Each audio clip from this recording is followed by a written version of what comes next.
항구 도시 부산.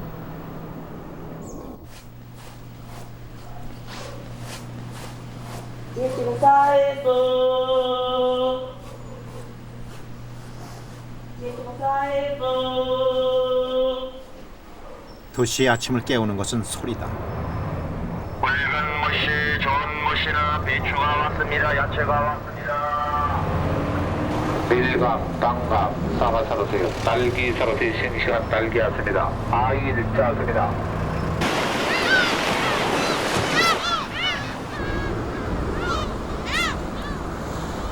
그러나 날이 밝으면서 도시의 소리는 소음으로 바뀌어 간다.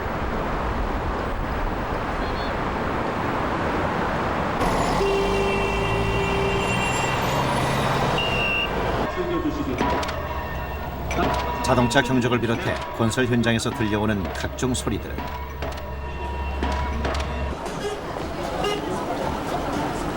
어느새 소리는 소음으로 변해 우리가 살고 있는 도시를 가득 메운다.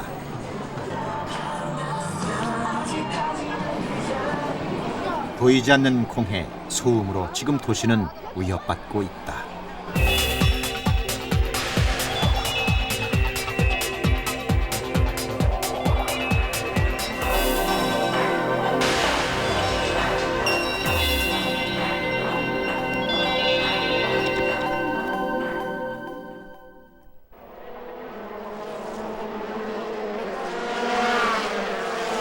창원에서 열리는 국제자동차 경주대회.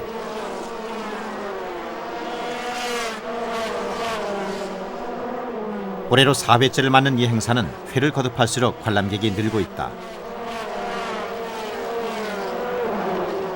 시속 300km로 달리는 경주형 차를 보며 속도감을 만끽하는 사람들.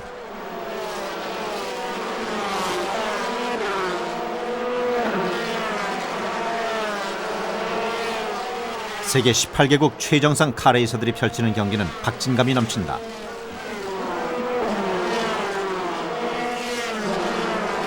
쏜살같이 내달리는 차들. 차들의 엄청난 속도감에 반드시 따라붙는 것이 소리다.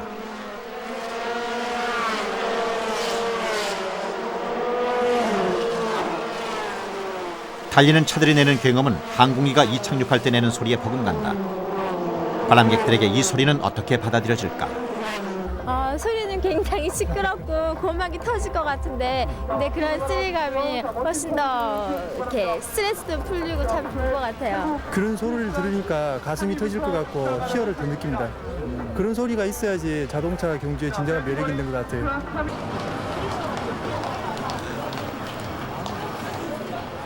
부산시 중구 광복동. 도심 한가운데 있는 전자오락실은 늘 청소년들로 붐빈다. 기계들이 내는 전자음으로 오락실 안은 매우 시끄럽다. 그러나 게임을 즐기는 아이들 가운데 이 소리를 시끄럽게 여기는 아이들은 없다. 처음에 들어올 때 시끄럽긴 한데요. 적응이 되면 괜찮은데요. 좀 시끄럽긴 하지만 오락실이 원래 시끄러워야지 재밌는 거예요. 오히려 시끄러워야 재밌다. 네.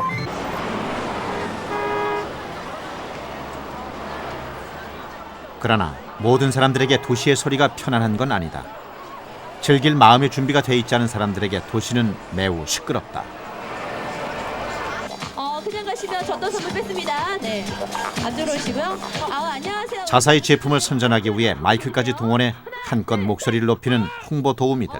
대단합니다. 네, 이 열정. 네, 역시 하나, 둘, 셋 하시면 클래스 외치시는 겁니다. 자, 마음에 드시는 거 저는 2장, 3장, 4장에 놓으면 하나 가게 안 돼요. 자신의 목소리를 가장 큰 비천으로 거리 한가운데서 장사를 하는 이들도 있다.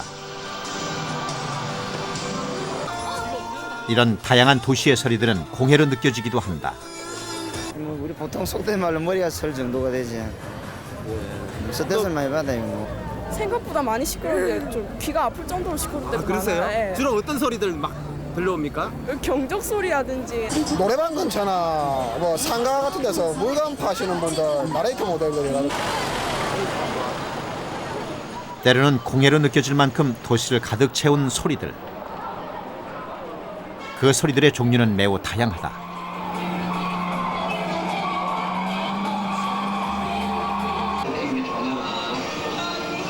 통화 그러나 이런 소리들은 사람에 따라 소음으로 느껴질 수도 있고 아닐 수도 있다. 그렇다면 소음과 소리의 차이는 무엇일까? 한 70데시벨이 이제 넘어가면은 일단은 이제 소음이라고 봐야 됩니다. 그런데 사람 중에서는 시끄러운 소리를 또 이제 즐겨하는 경우도 있거든요. 이제 그렇게 되면은 그 사람에게는 소음이 아닐 수가 있습니다. 그래서 심리적인 요소라고도 말할 수 있고 또는 이제 주관적인 성분이라고 볼 수도 이제 있습니다. 그래서 심리학에서는 소음 그러면은 소리되 원치 않는 소리를 이제 소음이라고 이렇게 정의를 하고 있습니다. 우리가 매일 듣는 소리의 소음들은 실제 어느 정도나 시끄러운 것일까? 소음 측정기로 재보기로 했다. 출근 시간 지하철이 내는 소음 92데시벨이 측정됐다. 열차 적정 소음 기준 80데시벨을 훨씬 초과했다. 자동차들이 질주하는 도로의 경우는 어떨까? 103데시벨이 나왔다. 도로교통법이 정하는 적정 소음 기준 73데시벨을 훨씬 웃돈다. 오후 4시 상가들이 밀집해 있는 도시 한가운데서 소음들을 측정해봤다. 81데시벨이 나왔다. 역시 상업지구의 소음 기준치인 65데시벨을 훨씬 초과했다. 이렇게 도시의 소음들이 기준치를 초과하는 경우가 많아지면서 소음은 분쟁으로 이어지기도 한다. 아파트 공사가 한창 진행 중인 부산시 수영구의 한 건설 현장. 인근 주민들이 며칠째 시위를 벌이고 있다. 건설 현장에서 내는 소음으로 피해를 입고 있다는 것이다.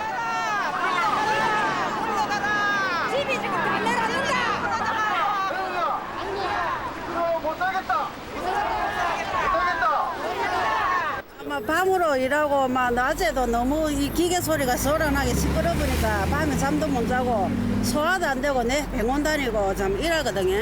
거기는 그냥 노이로제가 걸려버려가 그냥 쿵막 해도 이제 여고 소리고 퉁 해도 여고 소리인가 싶고 지금 그런 지경에 이르러가 있어요 내가 지금.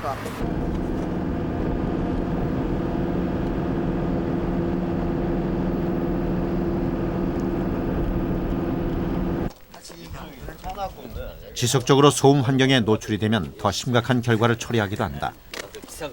전북 군산의 한 마을. 이곳 주민들은 매일 당번을 정해 마을에 있는 정자에 올라가 감시를 한다.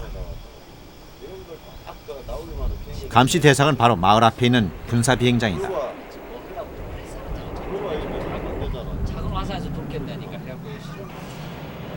이곳에서 하루 몇 대의 비행기가 뜨고 내리는지를 감시하는 것이다.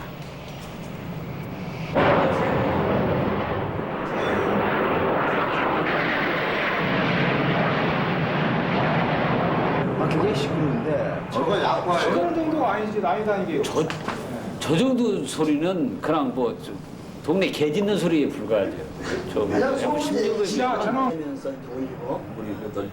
선의병할 때는 넓혀주고 주민들이 기록한 바에 의하면 이곳 비행장에서 하루 평균 뜨고 내리는 비행기는 50여 대 정도. 지속적으로 비행기 소음에 노출된 주민들은 대부분 몸에 이상을 겪고 있다. 심각한 정도가 아니라는 게고 이 아주 노이로제가 걸려가지고 이 잘 안 들려요. 저 같은 경우에는 지금 이쪽 고막이 지금 저기 가지고 오른쪽 귀가 들리질 않아요. 그래서 전화를 받는 경우에는 이가 들리지 않으니까 꼭 바꿔서 들어요. 예. 핸드폰 같은 것도 이렇게 저 많이 지장을 받고요. 집에서 TV 시청 같은 거.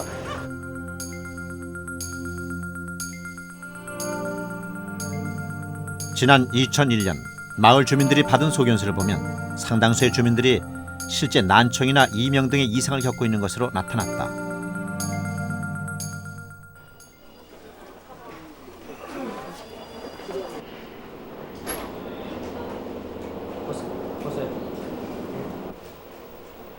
지속적으로 소음에 노출되면 어떤 과정을 거쳐 귀에 이상이 오게 되는 것일까?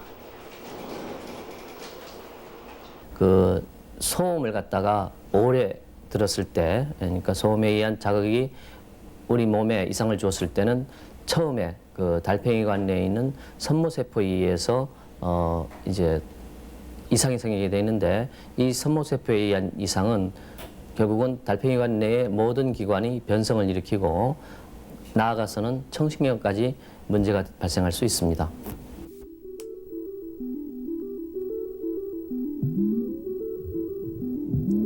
귀는 외이, 중이, 내이로 구성된다. 소리가 귀에 들어오면 일차적으로 고막을 진동시킨다.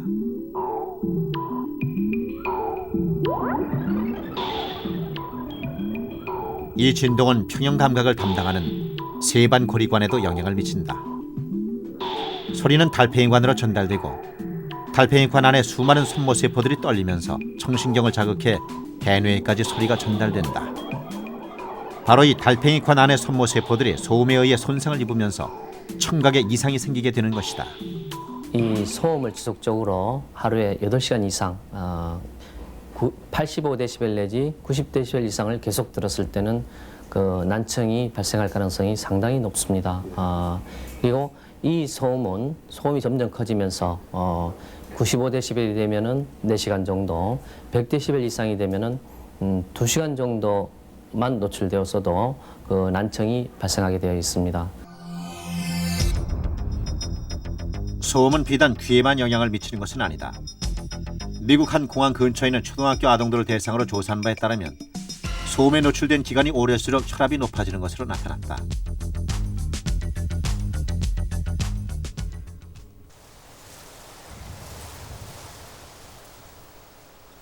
충주댐 상류 지역인 충주시 살미면 제5계리.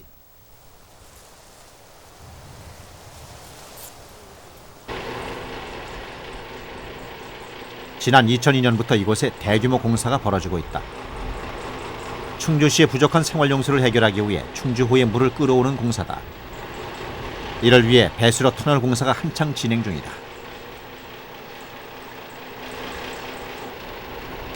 그런데 공사를 위해 발파 작업이 시작되면서 인근 마을에 피해가 나타났다.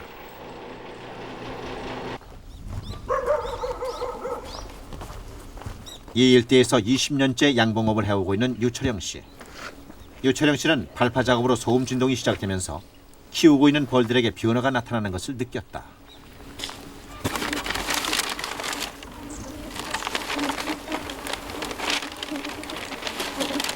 지금 벌이 봉과돼서 이렇게 동그랗게 뭉쳐 있어야 되는데 지금 다 흩어져 있잖아요. 이거는 지금 외부 온도도 좀 올라갔지만은 이게 이제 봉구. 원래 벌은 기온이 10도 이하로 떨어지면 바깥 활동을 하지 않고 벌통 안에 머물러 있어야 한다. 그런데 소음 진동이 계속되자 벌이 겨울철임에도 바깥으로 나오기 시작한 것이다. 이렇게 나온 벌은 대부분 죽게 된다. 근데 거의 죽는다고 봐야죠. 왜냐면 지금 이제 활동을 해서는 이 눈이나 이런 데가 떨어지면 그대로 이제 죽고 이제 정상적으로 또 들어갈 수 있는 벌이 몇 마리 안 돼요.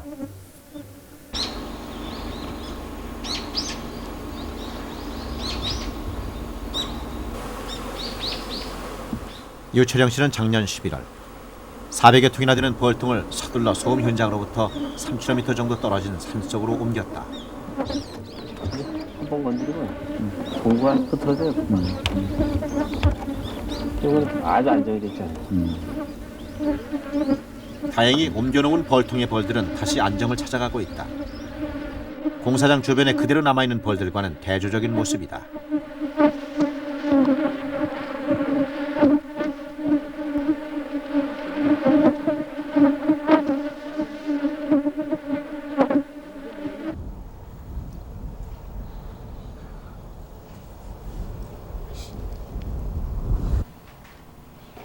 그렇다면 소음은 식물에게는 어떤 영향을 미칠까?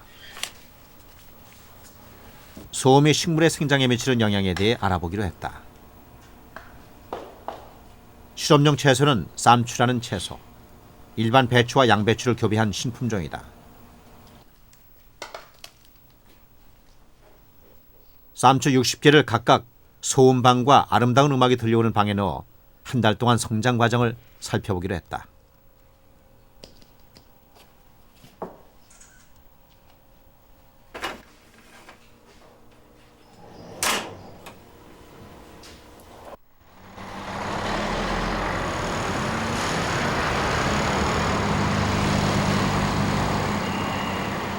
소음방에는 거리에서 녹음한 90데시벨 정도의 교통소음을 하루 2시간씩 들려주었다.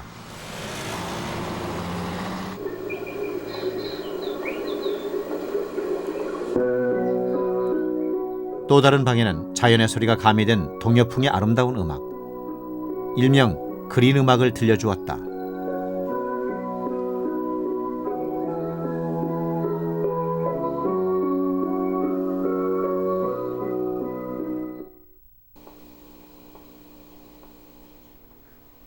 실험을 시작한 지 15일 후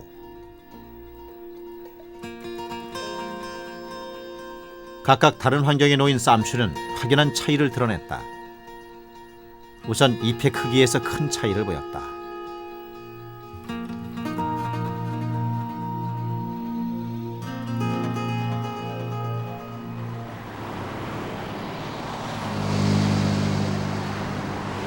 뿐만 아니라 소음방의 쌈추들은 대부분 잎이 오그라들거나 누렇게 시들어갔다.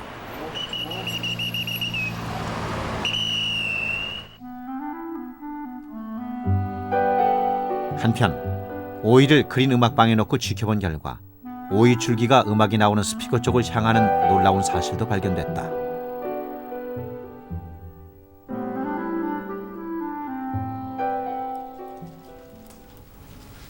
쌈추 실험을 시작한 지 한 달 후 식물 생장의 기본이 되는 뿌리를 비교해 보기로 했다.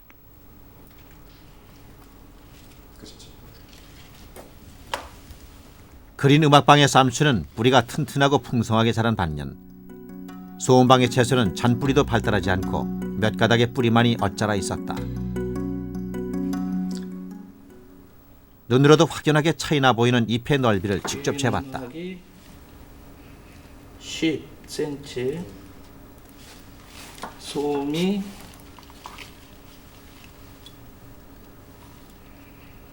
7cm. 잎의 크기에서도 3cm 정도의 차이가 났다. 그 음파가 세포벽에 물리적인 자극을 주면은 이 물리적인 자극이 세포벽에 전달돼서 세포질이 떨면서 이 내부에 있는 자체 흐르는 전압을 변화시킵니다. 그 변화 과정을 통해 가지고서 식물체 내에 있는 세포질의 유동을 활성화하고 광합성 등 기본 대사가 증진되면서 기공이 많이 열리게 됩니다.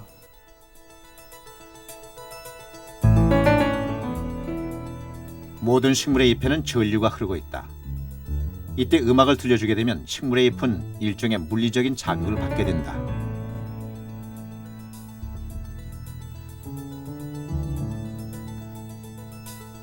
이 자극이 세포벽에 전달되면 세포의 활동이 활발하게 되고 기공도 크게 열리게 된다.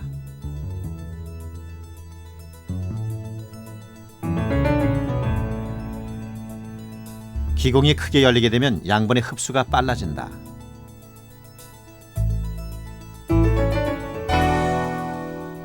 이로 인해 엽록소가 많아지고 광합성 작용도 활발하게 된다. 좋은 음악은 식물에게 마치 안마를 해주는 듯한 자극을 준다.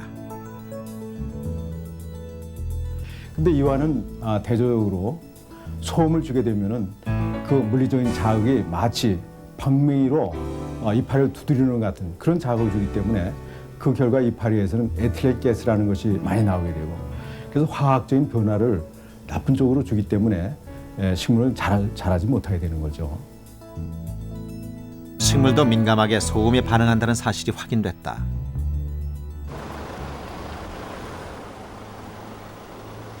그렇다면 동물의 경우는 어떨까?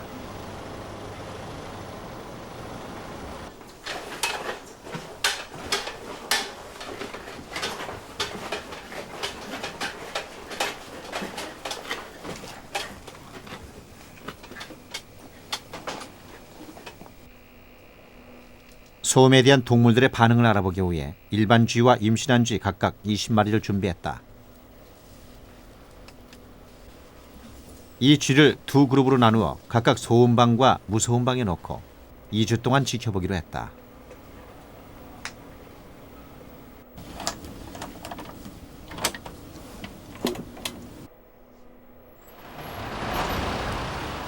소음방해 쥐들에게는 실제 도로교통 소음을 녹음해 하루에 12시간씩 들려주기로 했다. 12시간은 사람이 하루에 소음에 노출되는 시간을 고려해 정한 것이다.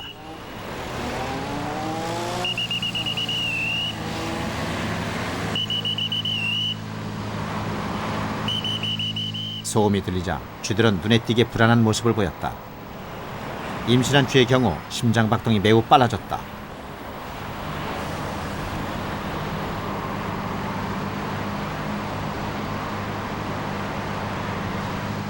일반 쥐는 소음이 들리자 매우 분주하게 움직이기 시작했다.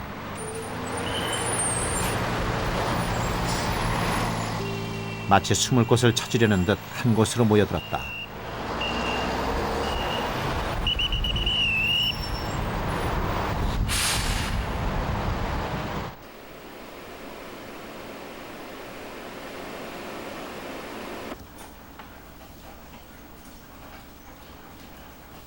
(2주일) 후 무소음 방의 쥐는 매우 평온하다.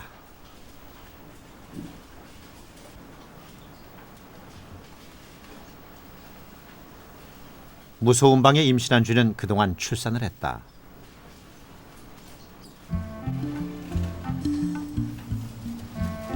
모두 14마리의 건강한 새끼를 낳았다.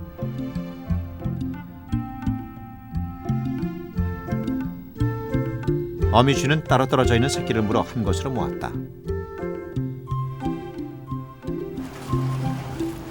주변 도로 자리에 갖다 놓죠. 이제 어미가 이제 새끼들 한 군데를 모아서 젖을 잘 주고 있죠.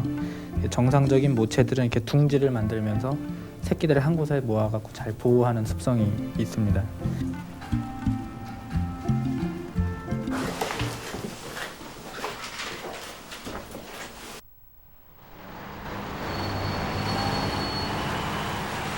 소음방의 쥐들은 어떨까?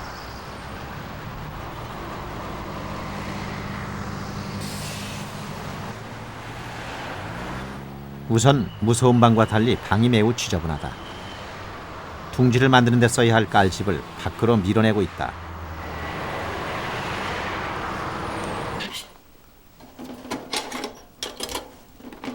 소음방에 임신한 쥐 역시 출산을 했다.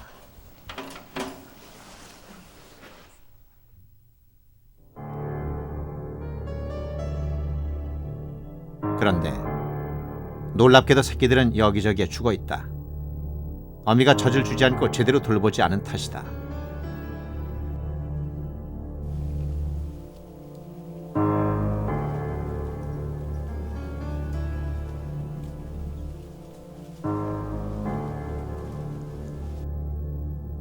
방음 사육실에서 사육된 그 소음을 준 쥐를 비교를 하면 그런 모체 유선 발달 상황이라든지 그 다음에 외부에 육안적으로 살펴봤을 때 건강 상태 그리고 그런 본능 같은 것들이 좀 정상쥐에 비해서 많이 줄어드는 거로 보이고요. 그다음에 출산 과정에서 지금 앞에 있는 쥐처럼 동물 그 자기 스트레스 때문에 자기 새끼를 키우려는 본능 완전히 상실을 해서 젖을 먹이지 않아서 모든 새끼가 다 개체가 다 죽는 그런 케이스가 있었고요.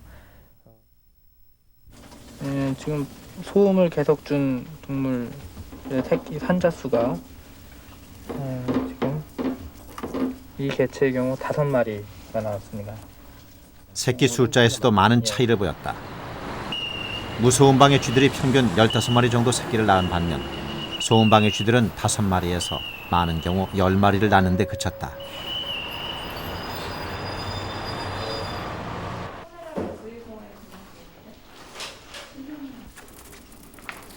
소음은 체내에도 어떤 영향을 주는지 실험용 쥐를 해부해 보기로 했다.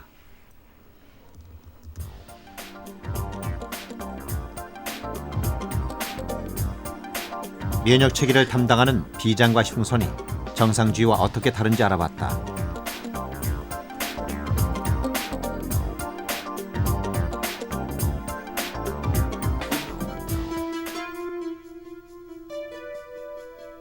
정상 쥐에 비해 소음방의 쥐는 비장의 무게가 21.5%, 흉선의 무게가 17% 작았다. 그만큼 소음에 노출된 쥐는 면역 체계가 약해졌음을 뜻한다.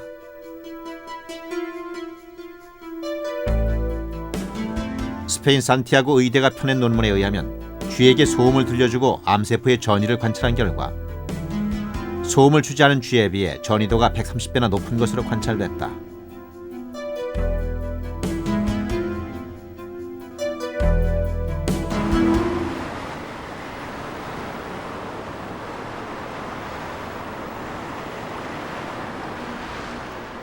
도시 생활을 하면서 가장 많이 접하게 되는 소음 중에 하나가 교통소음이다. 교통소음은 급속한 차량 증가와 더불어 도시 소음의 주범이 되고 있다. 교통소음을 막기 위해 등장한 것이 방음벽이다. 방음벽이 국내에 처음 설치된 것은 지난 1983년. 2000년 현재 전국에 설치된 방음벽은 831km에 달한다.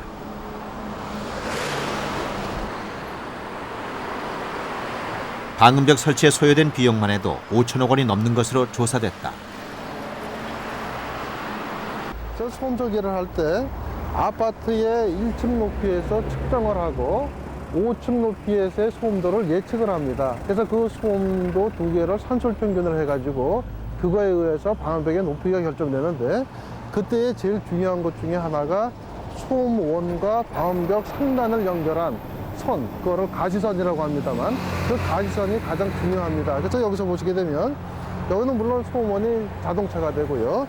대개 자동차 높이에서 방음벽의 상단을 연결한 가시선을 쭉 이어보게 되면 저 아파트에 대개 3층이 만나게 됩니다.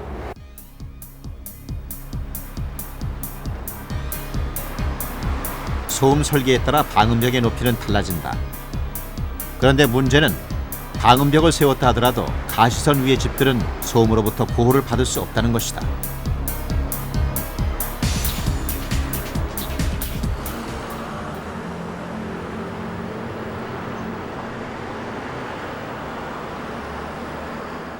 그렇다고 해서 방음벽의 높이를 무작정 높일 수도 없다. 도로변에 서 있는 구조물인 방음벽의 높이가 자꾸 높아질 경우 하중을 지탱하는 것도 어려울 뿐 아니라 태풍이 올 때는 위험에 노출되기 때문이다. 때문에 방음벽으로 인한 소음 차단은 한계를 지닐 수밖에 없다.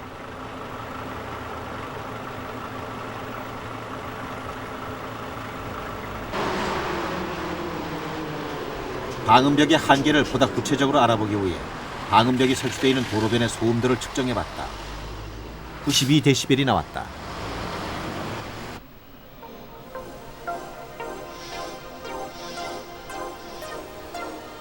이번에는 방음벽으로 인해 소음이 차단되는 아파트 3층에서 소음도를 측정했다. 평균 58데시벨이 나왔다. 도로변 주거지역 소음치인 65데시벨 미만이다. 이번에는 가시선에 해당되는 6층에서 측정을 했다. 67데시벨이 나왔다.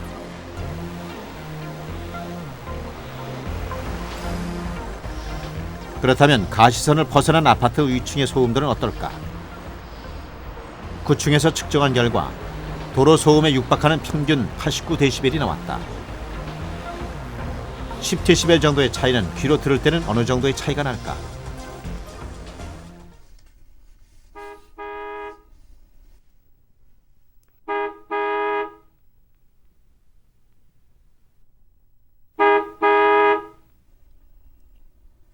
(10데시벨은) 귀에는 2배의 크기로 들리는 엄청난 차이다.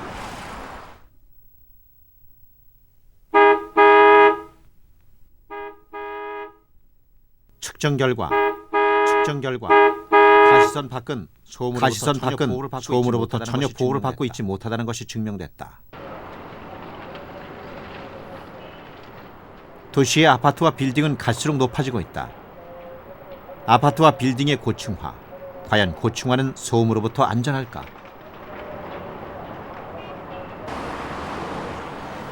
아파트 30층 높이에 해당하는 부산시청을 예로 들어보자. 먼저 시청 앞 도로의 소음을 측정했다. 73데시벨이 나왔다.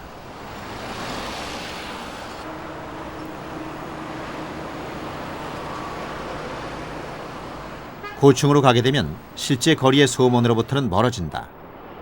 그런데 30층 높이의 옥상에서 측정한 결과 소음은 도로변과 비슷한 70데시벨이 나왔다. 지금 여기서 옥상에서 체크해 본 결과 약 70데시벨 전후로서 역시 상당히 높은 수치를 나타냈습니다. 실제 지금 아파트 같은 고층화가 지금 이루어지고 있는 현실에서 소음이 발생되는 발생원에서의 소음이 강하게 작용하면은 역시 고층이라 해도 역시 소음으로부터 보호를 받을 수가 없습니다. 이러한 현상은 소리 자체가 전파되는 것이 역시 공기에 의해서 전파되기 때문에 고층이라 하더라도 공기 흐름에 따라서 자연적으로 고층에도 높은 소음, 강한 소음을 받을 수가 있습니다. 공기를 타고 전파되는 소리의 특성상 방음벽은 가시선 높이까지의 소음밖에 차단시키지 못한다.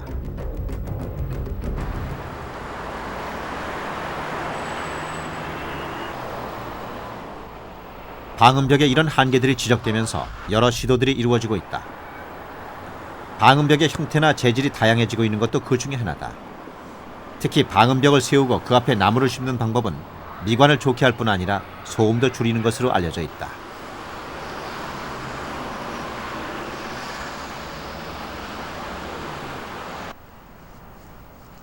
그렇다면 방음벽 앞에 나무를 심는 것은 과연 어느 정도의 소음 감소 효과가 있을까? 한국표준과학원 무향실에서 실험을 해보기로 했다. 무향실은 모든 소리가 차단된 공간이다. 먼저 10분의 1 크기로 축소한 방음벽을 세웠다. 그리고 방음벽 앞에 나무가 있을 때와 없을 때 방음 효과가 얼마나 차이가 나는지 측정해보기로 했다. 여기 이제 음원을 이렇게 설치하면 되는 거 65죠.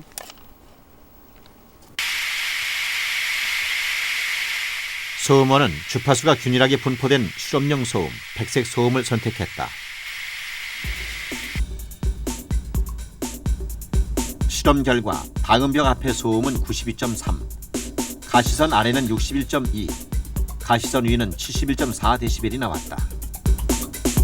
방음벽 앞에 나무를 설치하자 소음도의 변화가 나타났다.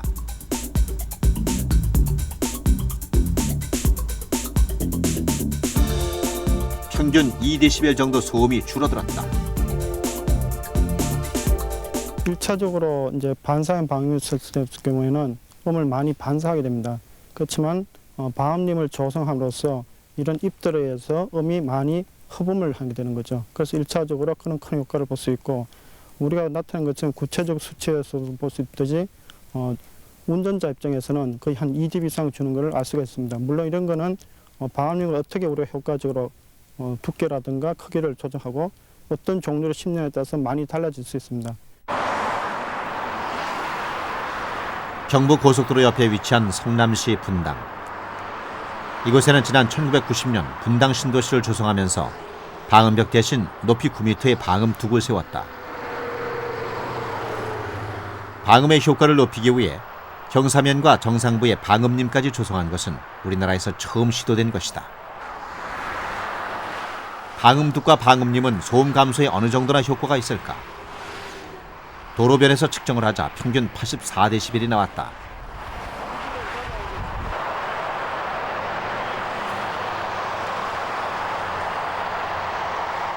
이번에는 방음둑의 정상부에서 소음을 측정했다. 84.2, 그다음에 80.9, 79.3, 78.7. 평균 소음 79dB이 나왔다. 예상과 달리 큰 차이가 나지 않은 이유는 무엇일까?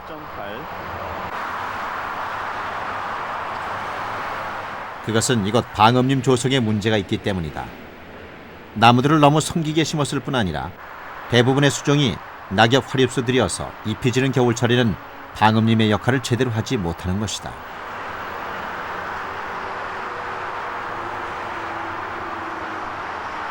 그래서 그 분당의 그런 그 뚝에 있어서는 소음 쪽으로다가 고속도로 주변으로다가 나무를 빽빽히 밀식해서 심때, 또 특히 낙엽 화렵수는 6개월밖에 잎을 못 단다면 침엽수를 심더라도 아주 나무를 갖다가 밀하게 아주 빽빽히 심어놓고, 그 다음에 이제 그런 그 뚝을 넘어서는 사람들이 이용하는 공간은 좀 여러 가지 그 낙엽 화렵수를 심어가지고 공원과 같은 그 분위기를 낼 수가 있죠.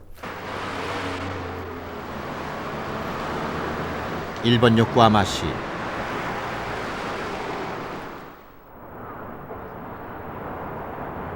육과마을 남북으로 횡단하는 간선도로 옆에 있는 가나자와 주택지구. 이 지역은 20년 전 주택단지를 건설하면서 방음둑과 더불어 방음림을 조성했다.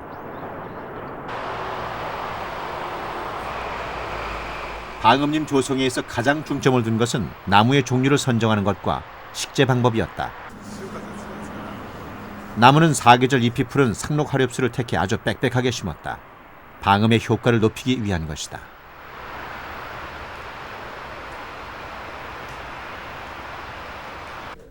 今回の20年前ですけれど、植栽の計画施工にあたってはいくつかのパターンを作って、それを10メーターメッシュのですね、四角を作りまして、その中に先ほど申し上げたふるさとの木ですね、常緑樹を何種類か混ぜて A パターン B パターン C パターンというのを作りまして、それを繰り返してグリッドで全体を構成する。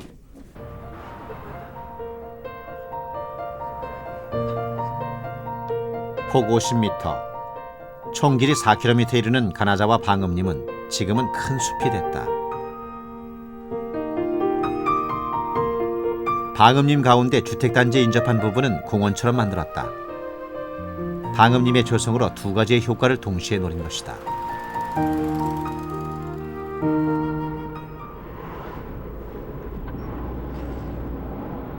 도쿄 시내 큰 간선도로면 이곳에도 방음림이 조성돼 있다. 1981년 조성된 이 방음림은 4.5km에 이르는 거리에 조성돼 있다.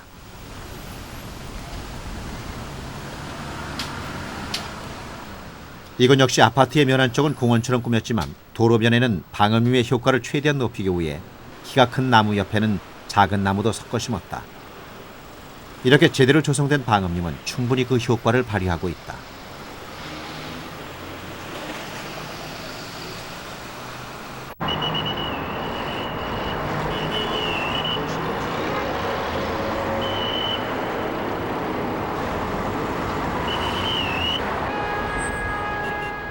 도시를 가득 채운 소음은 밤이 돼도 사라지지 않는다. 오히려 낮은 기압으로 인해 밤의 소음은 더 증가된다. 특히 공동주택에 사는 사람들이 늘면서 최근 더욱 문제가 되고 있는 것이 층간소음이다.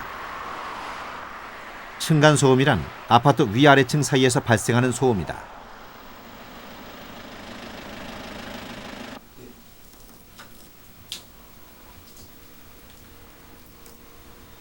안양에 사는 김병권 씨.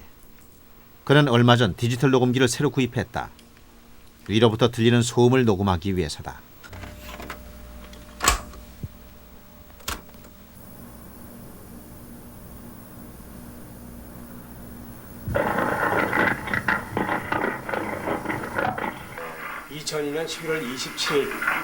그리고 분쟁 시 근거 자료로 제출하기 위해 소음을 지속적으로 녹음하고 일지도 적고 있다.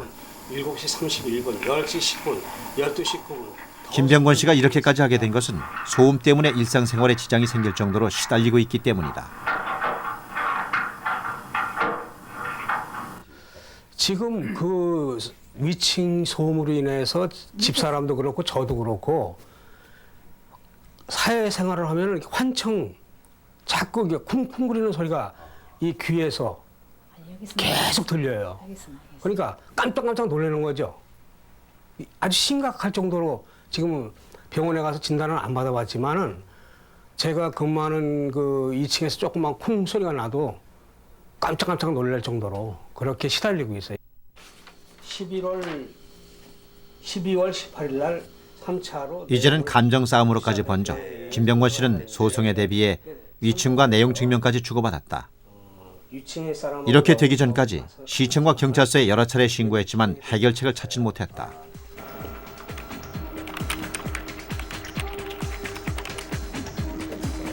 층간소음으로 고통을 겪는 것은 김병권 씨만의 문제가 아니다. 인터넷에는 층간소음의 고통을 서로 나누는 사이트까지 생길 정도다.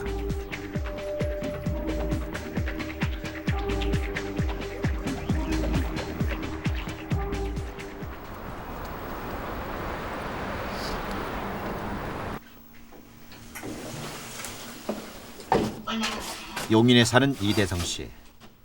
그는 올 1월 새 아파트로 이사를 했다. 지난번 살던 아파트에서 층간소음으로 고통을 겪었던 그는 이사를 하면서 일부러 아파트에서 가장 높은 20층을 선택했다. 20층입니다. 갔다 왔어요. 야, 아빠 이 사람은 더 심하게 고생하고 계시구나.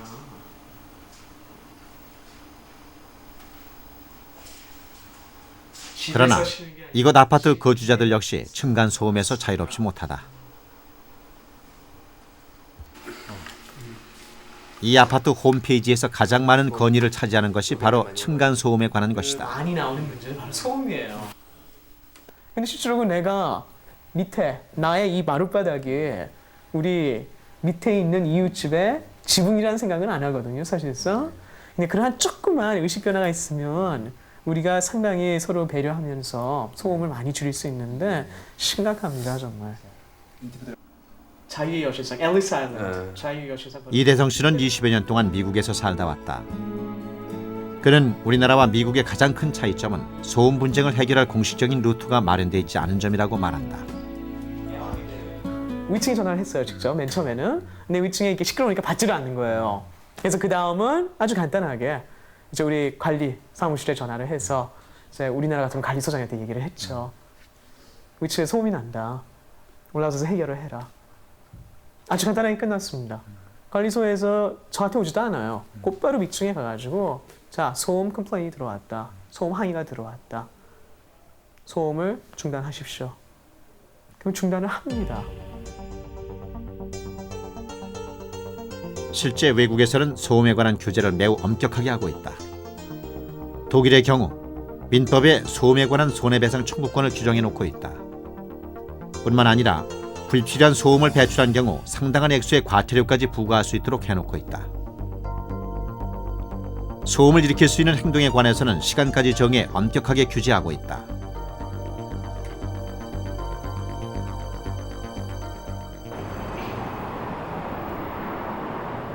반면 소음에 대한 우리의 인식은 아직은 미흡한 부분이 많다.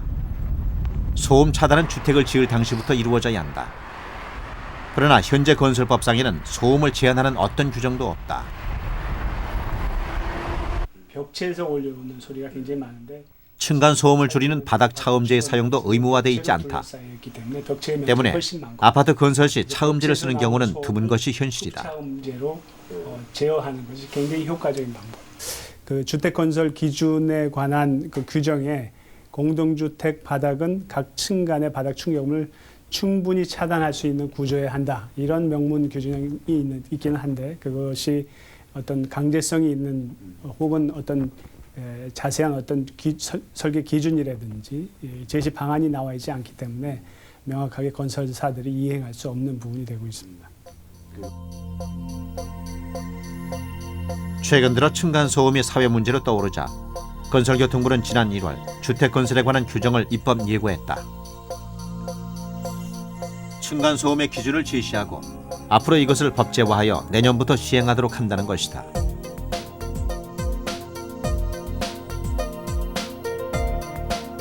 뿐만 아니라 2004년 4월부터는 아파트를 소음에 따라 등급화해서 분양하겠다는 발표도 했다. 소음에 대한 법적 규제를 시작한 것이다.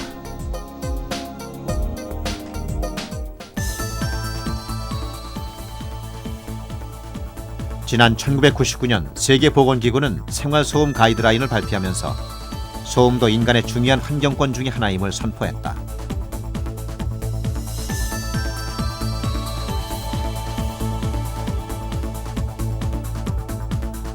그리고 소음에 대한 규제는 오래전 중세 유럽부터 있어 왔음도 강조했다.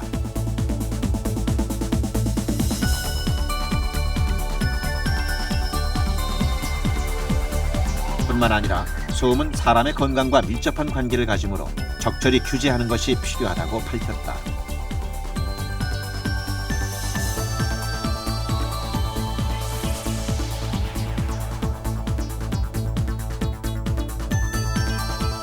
실제 유럽에서는 인구 25만 명 이상의 도시에서는 소음 지도를 만들도록 권장하고 있다. 개인의 취향에 따라 주거지를 선택하도록 하기 위한 것이다.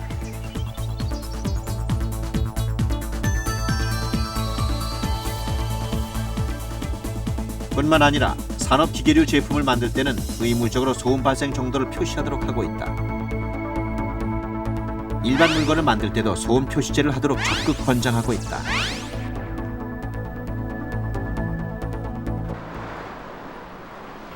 소음은 이제 더 이상 개인적인 문제가 아니다. 얼마 전 국내의 한 대학에서는 소음에 관한 획기적인 프로그램을 개발했다. 그리고 지금 현재 그 학교에 노이즈 매핑 작업하는 거는 측정하는 도중에 필요한 그 사진도 좀 찍도록 하고 오늘 개측한 자료들은 소음에 관한 연구를 계속해오던 조대승 교수가 개발한 소음 예측 프로그램이 그것이다. 캠퍼스 환경 안에서 소음을 계측을 해가지고 이 프로그램은 개발이 되자마자 덴마크의 한 회사가 독점 계약을 할 정도로 세계적인 관심을 끌었다. 지금 여기에 볼 것 같으면은 이 프로그램은 도시에서 새로 소음 발생원이 들어서는 경우 그 지역에서 발생하게 될 소음값이 어느 정도일지 미리 예측을 해준다. 알 수 있을 뿐만 아니라 공장 근로자 같은 가장 합리적이고 효율적인 도시 소음 대책을 찾을 수 있도록 도와주는 프로그램이다. 이렇게 다 확인을 할 수 있게 되겠습니다. 예, 이와 같은 소음 예측 프로그램은 기존에 존재하고 있는 소음 문제를 해결하는 데 도움을 줄 뿐만 아니라 앞으로 도로 확장이라든지 또는 플랜트 신설이라든지 등의 새로운 소음을 유발하는 환경이 생겼을 때 그와 같은 걸 사전에 예측을 해보고 저희들이 적절한 소음 대책을 수립해 나감으로써 현재뿐만 아니라 미래에 예견되어지는 소음 문제에 대해서도 대책을 수립하는 데 그 가치가 있다고 할 수 있겠습니다. 자연으로부터 멀어지면서 도시는 점점 시끄러워졌다.